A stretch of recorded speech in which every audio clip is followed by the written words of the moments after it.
దావీదికి దేవుడు ఏం చేయంటే ఇలా రాయమన్నాడు. కీర్తనకారుడు ఇలా రాయమన్నప్పుడు ఆపత్కాలం ముందు యెహోవా నీకు ఉత్తరమిచ్చును గాక, యాకోబు దేవుని నామం పరిశుద్ధ స్థలంలో నీకు స్వరం. ఇది యేసయ్య స్వరం.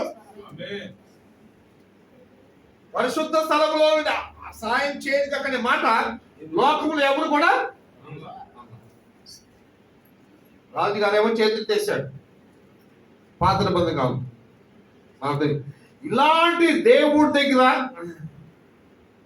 మనం సమృద్ధి ఉంది.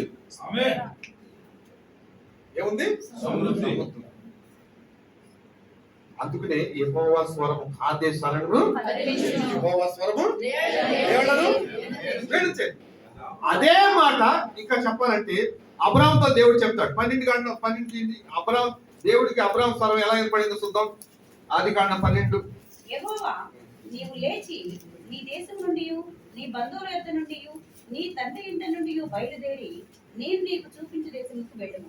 నిన్ను గొప్ప జనముగా చేసి నిన్ను ఆశీర్వదించి నీ నామం గొప్ప చేయును. నీవు ఆశీర్వాదంగా ఉండు. నిన్ను ఆశీర్వదించు వారిని ఆశీర్వదించను, నిన్ను దూషించి వారిని శపించను.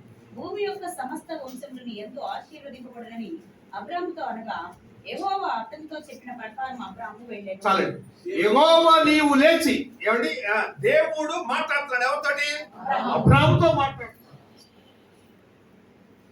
బైబిల్ చెప్తుంది దేవుడికి పక్షపాతం లేదు.